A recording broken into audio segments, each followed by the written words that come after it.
Hello दोस्तों, हम आ चुके हैं एक नई अपडेट लेके। अपडेट जानने से पहले आपने अभी तक हमारे चैनल को सब्सक्राइब नहीं किया तो सब्सक्राइब ज़रूर कर लेना और वीडियो को एक लाइक ज़रूर कर देना और प्यारे से कमेंट करना मत भूलना।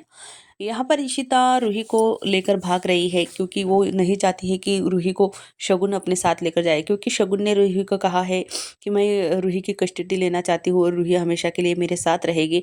और रमन ने भी पेपर पर साइन कर दिए हैं। इसकी वजह से इशिता को यही लगता है कि रूही उससे अलग हो जाएगी और शगुन रूही को हमेशा हमेशा के लिए अपने पास लेकर जाएगी।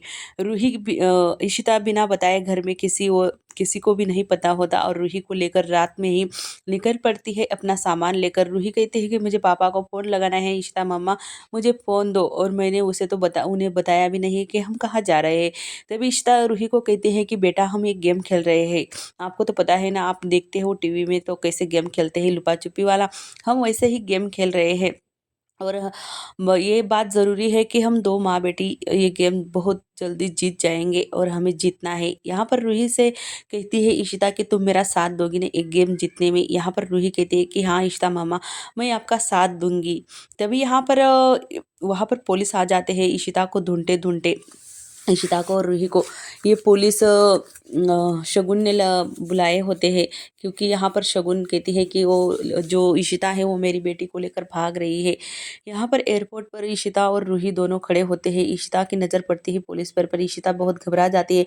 उसे लगता है कि ये पुलिस अब रूही से मुझसे छीन लेंगे। वो यहाँ से डर कर भागने की कोशिश करती है और अपना मुँह छुपा लेती है। रूही से कहती है कि चलो बेटा हम वहाँ पर चलते हैं, यहाँ पर बहुत भीड़ है। रूही को लेकर मुँह छुपाकर भाग जाती है। तभी यहाँ पर पुलिस पूछताछ करती है कि इन दोनों माँ बेटी को आपने कहीं देखा है क्या, जहाँ पर लोगों ने साफ मना कर देते हैं कि नहीं हमने नहीं देखा है। तभी यहाँ पर जानबूझकर इशिता अपनी प्रेस का सामान नीचे गिराती है और नीचे झुक जाती है पुलिस से बचने के लिए। जैसे ही पुलिस का वहाँ से चले जाते हैं, यहाँ पर सारिका उसे मिलती है और सारिका से वो कुछ बात नहीं करती पर वहाँ से चली जाती है और चुप जाती है। पुलिस सारिका के पास आते हैं और कहते हैं कि आपने ये लड़की और इस औरत को कहीं देखा है क्या। सारिका पहले तो बता देने वाली होती है पर उसे इशिता इशारे में कहती है कि चुप रहो मत बताओ। यहाँ पर सारिका कहती है कि हाँ ये तो डॉक्टर इशिता है, मैंने उसे क्लिनिक में देखा है और इसकी बेटी है।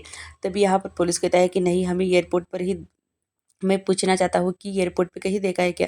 तभी इशिता एयरपोर्ट के बाहर निकल जाती है रूही को लेकर और रूही से कहती है कि बेटा हम यहाँ से चलेंगे, अब हम बाद में आएंगे। यहाँ पर रूही कहती है कि मम्मा हम एयरपोर्ट से बाहर क्यों चले आए हैं।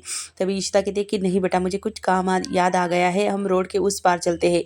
इशिता और रूही रोड क्रॉस कर रहे होते हैं। तभी इशिता और रूही के सामने बहुत बड़ी ट्रक आ जाती है और क्या होता है बाद में दिखाएंगे।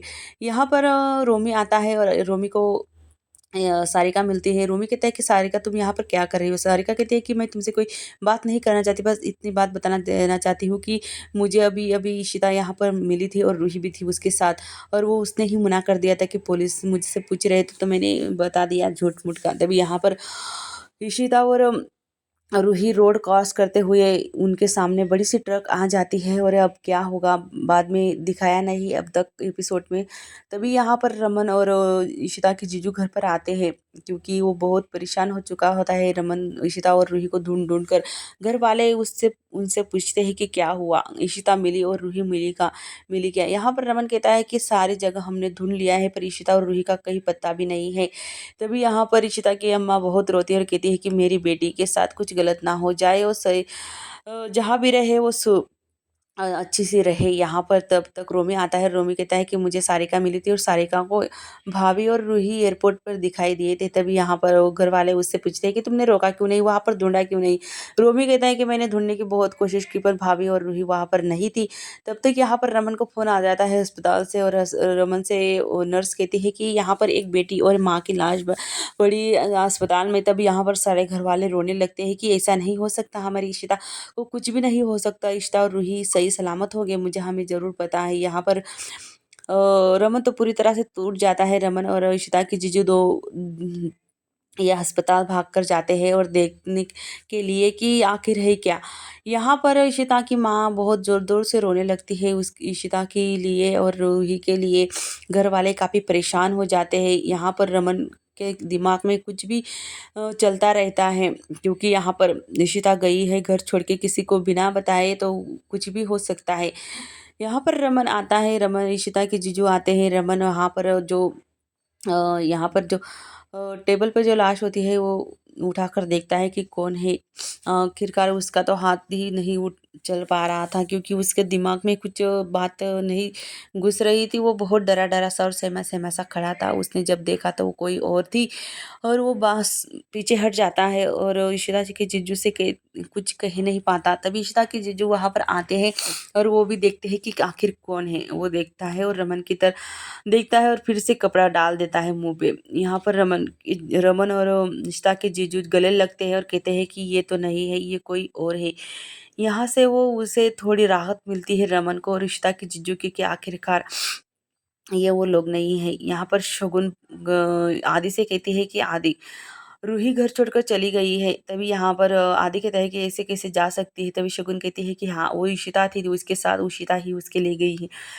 यहाँ पर आदि कहता है कि मम्मा, इशिता आंटी है तो कोई बात चिंता करने की बात नहीं है, रूही ठीक ही होंगी। यहाँ पर शगुन कहते हैं कि नहीं बेटा, वही तो मुझे डर लग रहा है कि कहीं वो इशिता मेरी बेटी को इस शहर से कहीं दूर ना ले जाए।